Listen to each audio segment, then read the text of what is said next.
नमस्कार स्टूडेंट्स, स्वागत है आज की क्लास में आपका। आज हम विकास का एक महत्वपूर्ण सिद्धांत, नैतिक विकास का सिद्धांत पढ़ेंगे, जो कि कोलबर्ग के द्वारा सन 1969 ईस्वी में दिया गया। देखिए, कोलबर्ग के द्वारा नैतिक विकास का सिद्धांत दिया गया है।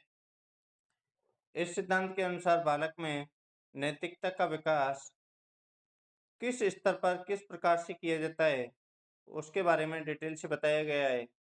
मैंने जब हम विकास के अवस्थाओं के बारे में पढ़ रहे थे, तब आपको बताया था कि नैतिकता का विकास प्रॉपर रूप से 5 से 6 वर्ष में प्रारंभ होता है।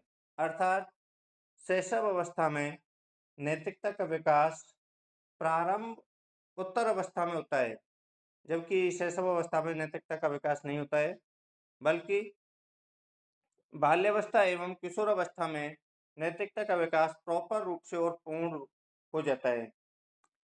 तो इस आधार पर कोलबर्ग ने नैतिकता के विकास से संबंधित मुख्य रूप से 3 स्तर बताए हैं और 3 स्तरों पर 6 अवस्थाओं का वर्णन किया है। तो देखिए, कोलबर्ग ने अपने नैतिकता विकास के सिद्धांत में मुख्य रूप से 3 स्तर एवं 6 अवस्थाओं का वर्णन किया है।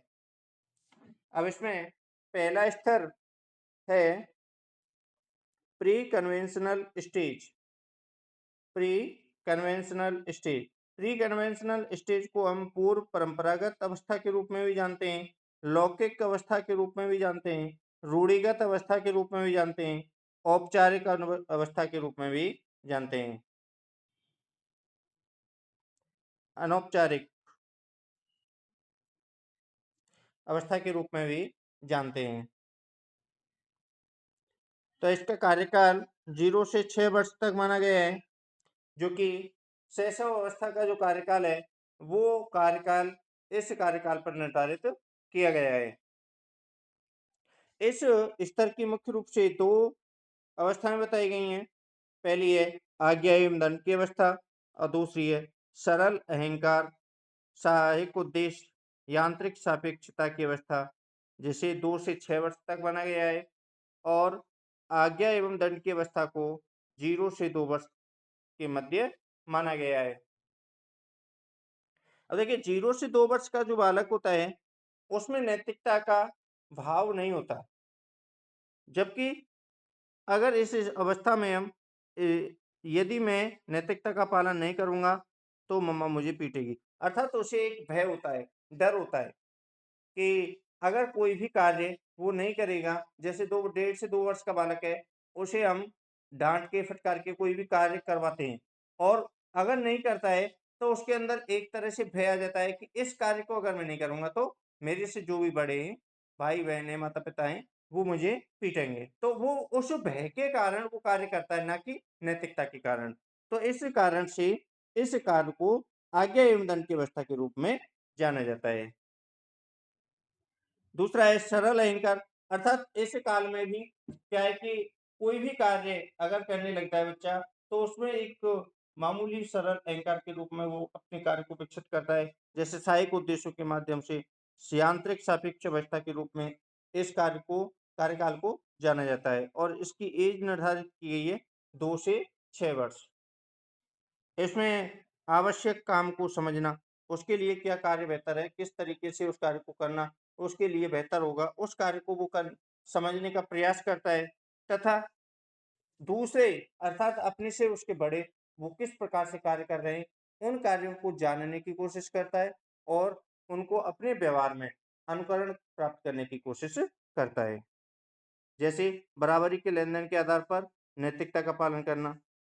जैसे किसी घर में 2 बच्चे हैं, तो एक बच्चा दूसरे बच्चे से क्या है कि परस्पर देखता है कि अगर ये कार्य वो करेगा तो ही मैं वो कार्य करूँगा। अर्थात दूसरे को देखकर अनुकरण का भाव लेता है और दूसरे को देखकर वो कार्य करने का प्रयास करता है।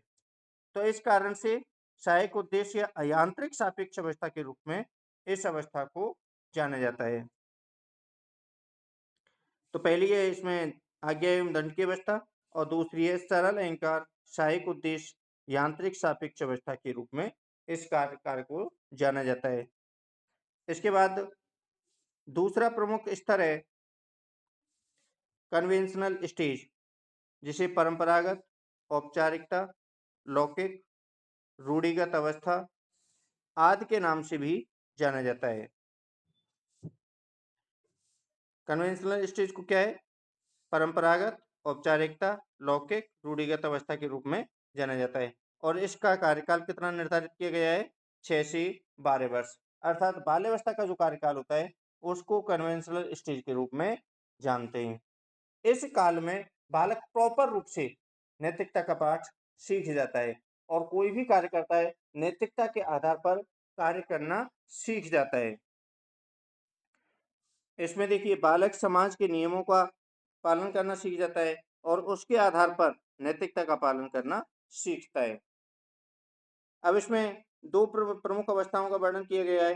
पहला है प्रशंसा की अवस्था, या फिर सभी के सामने अपने घर परिवार समाज मित्र सभी के सामने इस अवस्था में चाहे लड़का हो या लड़की अच्छा बनने की कोशिश करता है कि सभी मेरी प्रशंसा करें तारीफ करें और सबके सामने में बहुत अच्छा बन के रहूं।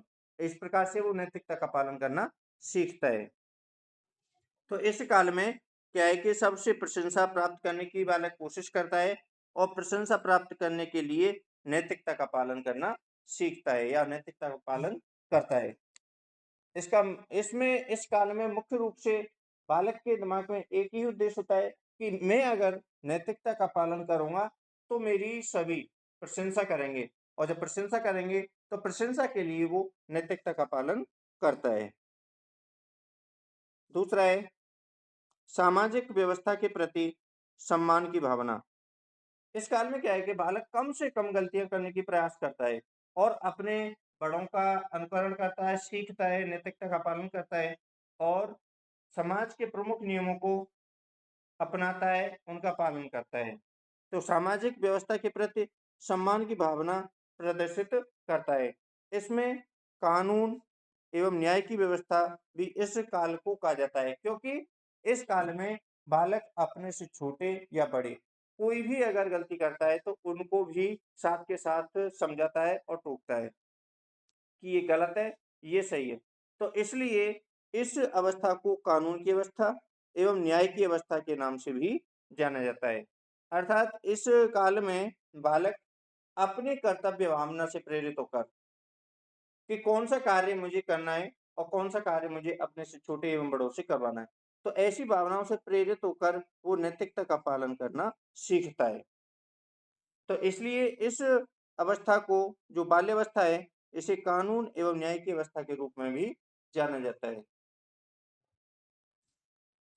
तो इस काल को नैतिकता के स्तर से सबसे महत्वपूर्ण अवस्था मानी गई है। कौन सी? बाल्यावस्था, कन्वेंशनल स्टेज, जिसकी एज है 6 से 12 वर्ष। इसमें मुख्य रूप से दो अवस्थाएं, प्रशंसा की अवस्था और दूसरा है सामाजिक व्यवस्था के प्रति सम्मान की भावना। इसके बाद अंतिम एवं तीसरी अवस्था कोलबर्ग के द्वारा दी गई है, पोस्ट कन्वेंशनल स्टेज। इसे उत्तर औपचारिक एवं उत्तर परंपरागत अवस्था के नाम से भी जानते हैं। इस अवस्था को मुख्य रूप से नैतिकता का बालक पालन तो करता है, लेकिन नैतिकता जितनी अधिक बाल्यावस्था में बालक करता है उससे कहीं कम इस काल में करना सीखता है। तो इसका जो कार्यकाल है वो 13 वर्ष से जो किशोर अवस्था या लगातार चलता रहता है और 13 वर्ष से प्रारंभ हो जाता है। इस अवस्था में प्रमुख रूप से स्तर में दो प्रमुख अवस्थाएं मानी गई हैं।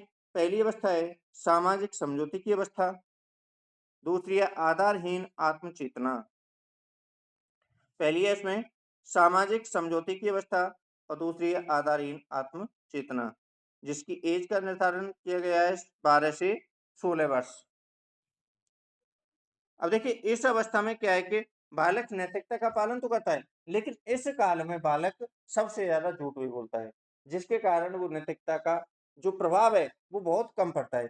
इस कारण से इस काल को एक फेंक अवस्था के नाम से भी जाना जाता है।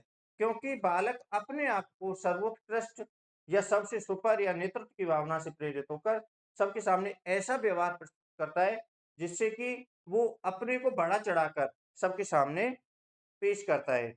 तो इस कारण से इसे फेक अवस्था के नाम से भी जाना जाता है। वह जहाँ वह अनुबंध के आधार पर नैतिकता का पालन करता है, अर्थात जैसी परिस्थिति होती है, उनके अनुसार उसी प्रकार से व्यवहार करने लग जाता है।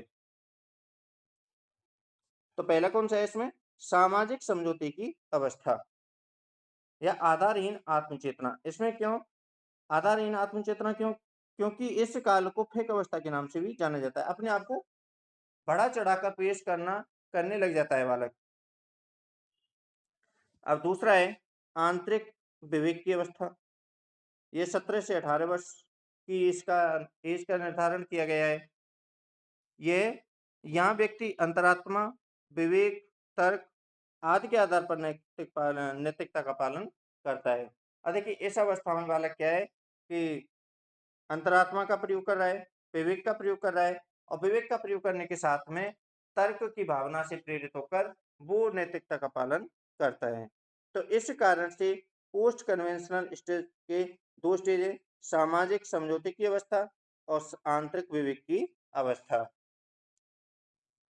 तो ये कोलबर्ग के अनुसार नैतिकता का जो सिद्धांत दिया है, वो प्रमुख रूप से 3 स्तरों पर 6 अवस्थाओं का वर्णन इसमें किया गया है। तो आज की क्लास में हमने इस सिद्धांत को विस्तार से पढ़ा है। अगली क्लास में अगले सिद्धांत के साथ फिर से उपस्थित होंगे। तब तक के लिए धन्यवाद।